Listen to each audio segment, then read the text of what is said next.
Hello, I'm Nicoletta Romeo and I'm the artistic director of the Trieste Film Festival. Hello, I am Victor Tóth. I'm here at the Cannes Film Festival to do a coverage for his journal as a film critic. It's my first experience as a journalist. Okay, how exciting. So Yeah. tell us a little about the meaning of Trieste Film Festival and Cannes Film Festival, kind of like come together. How do they fit in? Yeah, they do fit in actually. The Trieste Film Festival is the only Italian film festival focusing on Central and Eastern European cinema. So it's a big event taking place in January every year.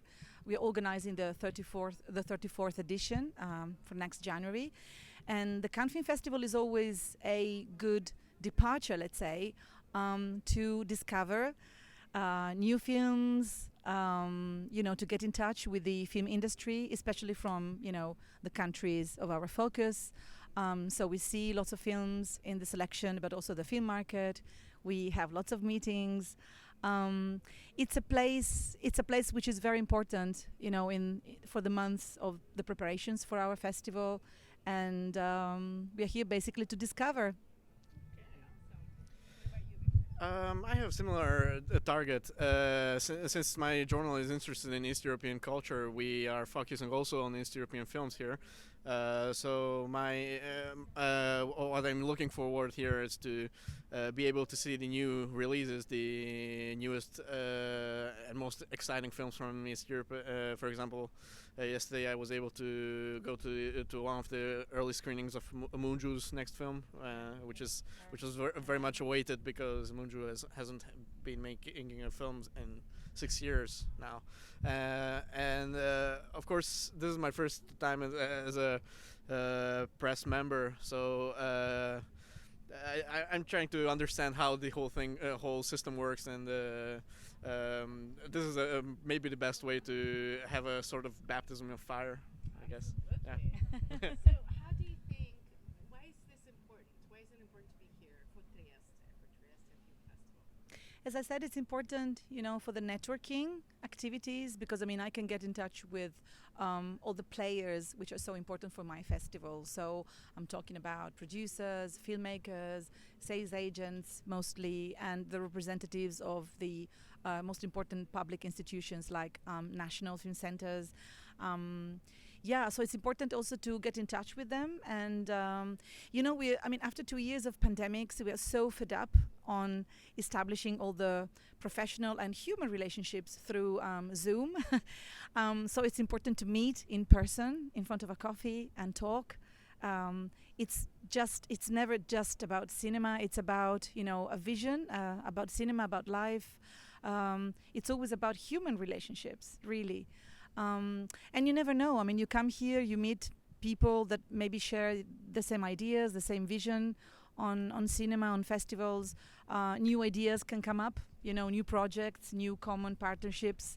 So it's to me it's a very important place. What about you, Victor? I'm here as a personal.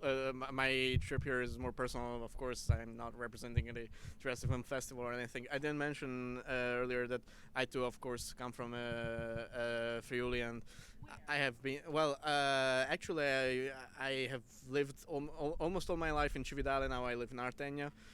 But I have studied in Trieste, which is how I got to know also the Trieste Film Festival. I got to work with them.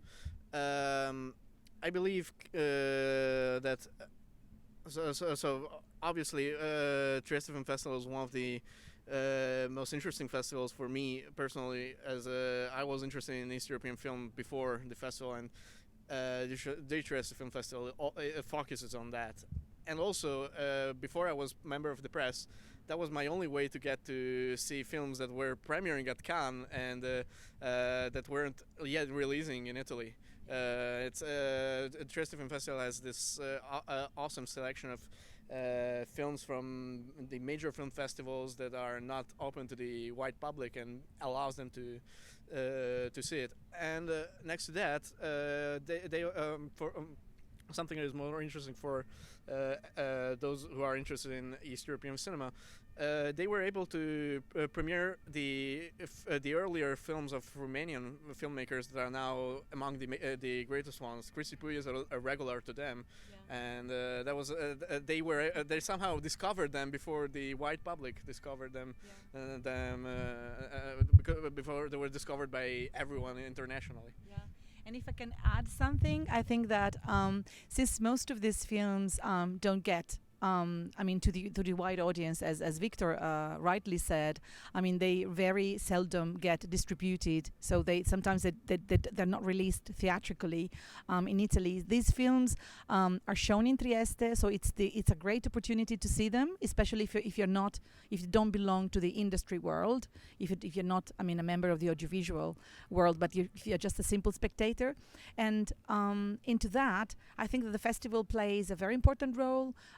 Because we act as a sort of an alternative distribution. So it's important. I think that the way we promote this kind of cinema is extremely important, because actually in Italy it's still a little bit difficult, let's say, to see these films. How many films do you think, Nicoletta, are going to be making it in Trieste? How many? That's a secret. You'll see. You'll be the first to know. Okay. So, which ones did you like best? What are your favorite movies so far? Who do you think is going to win? Okay, I'm hoping very much that Pamfir is going to win. There's this film at the Kinzen called Pamfir by a Ukrainian filmmaker. Apologies, I won't say his name because it's very long. But he's a debuting filmmaker, and it was the most incredible film I had seen at the festival until that time. I really hope that it wins the Camera d'Or, the award for best film debut, and it might have some chances at winning it. Also, other films I really liked, of course, RMN by Munju. Yesterday, we're still among the critics. We're still trying to understand what was that film, because it was very complicated. Even for someone, I have a Hungarian ancestry, so I was more aware of certain dynamics, but. I cannot imagine what a Westerner can understand from that film, because it describes a very complex dynamic of social dynamic between the minorities and different ethnical groups in a specific region. Of course, there's also Tchaikovsky's Wife, which is an interesting film, rather controversial for some reasons, but Pamfir and RMN are my favorite so far. I don't know. It's difficult to say what film is going to win. Let's say that I like the idea that, especially in competition, you can see many debut films. But together with films by great masters of the European tradition, and I would like to mention Skolimowski, who's a veteran, and he's here with his last film, EO, that I'm going to see today, by the way. I like this idea. To have great masters and young, debut, first-time directors. So I don't know who's going to win. It's always a surprise. I want to be surprised, actually. This is the best way. I want to be surprised. Okay, fantastic. Do you want to say something else to our Trieste public? Say why they should follow maybe the festival, or what they should look forward to in the movies? Generally speaking, not only the East Europeans. Sure. That's an interesting question. Of course, we're at the half of the festival, so there's still 4 or 5 days of films that we are unable to talk about. Films that are interesting to look for. Of course, I'm going to say again Pamfir, because I was blown away by the film. Seriously, it had the best audience reaction also that I have noticed. Other films that might be interesting to look forward. I think Godland, for example, that Icelandic film. I'm seeing it on the 24th, so I can't say anything about that yet. But there's also a lot of Asian cinema in this festival. As I'm from Udine, there's also the Far East Film Festival there, which is it's not really in competition with the Trieste Film Festival, because there are different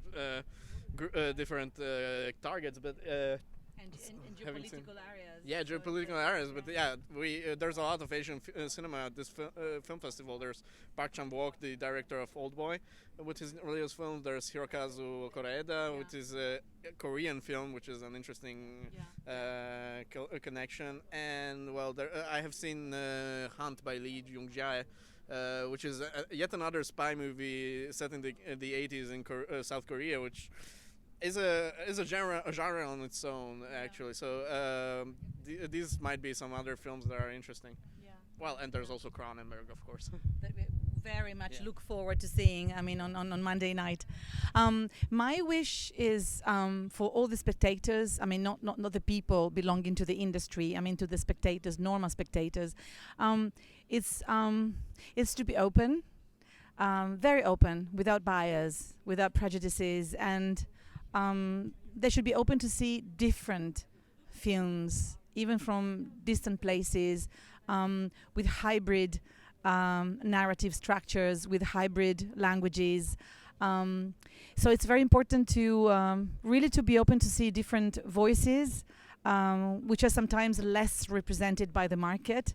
And I think here, I mean, it's the role of the festival. I mean, to be able to represent those voices and those gazes, which are not mainstream, which are less represented, sometimes with films from low capacity production countries.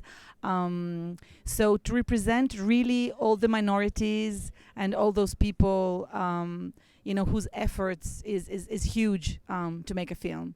So yeah, this is my wish. And Okay, what's the meaning? Why don't you talk about Trieste Film Festival? What's the meaning of Trieste Film Festival? well, Trieste Film Festival, I mean, first of all, it was funded in Trieste. Because in Italy, many festivals, their general headquarters are in Rome, and maybe in the last minute, people go to a nice touristic resort for the festival, which has no deep connections with the place where the festival is being held. So, I mean, the Trieste Film Festival is a little bit different on that respect, because it's deeply rooted in Trieste and its territory, which is a very rich multicultural territory with many souls. And it really speaks to all the ethnic different to the minorities of Trieste, and not only Trieste, because it's Trieste is a frontier town. I think that all frontier towns are very interesting. Even Trieste, which has a very dramatic recent history. But at the same time, it has a plural vision that is reflected also in the cinema, from Slovenia, Croatia, from the Balkanic countries, from Mittel Europa. I think we have this deep connection, with all these people. And the people are also in the audience, because the audience is international. So it's a true international film festival, not only because of the films that we select, but also for the people who attend the festivals. So I think that there is this wonderful dialogue between the films that we show and the spectators that come and see them. And but we always say that every year, actually, that the audience, I think it's the real added value of our festival. I think we managed to educate the audience, to train them with a different kind of cinema that they're not used to seeing in theaters. So it's a very good audience. They are very well prepared. They are very demanding. They accept the challenges of the different sections and offers that we give.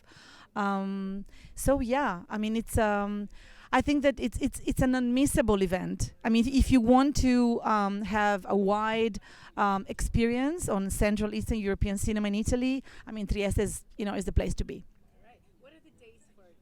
The days, yes. So the 34th edition will be held in Trieste between 21st and 28th of January. So the end of January. When it's cold, you come to the cinema, you stay there. It's cozy and warm. Okay, fantastic. Thank you very much. Thank you, in Trieste.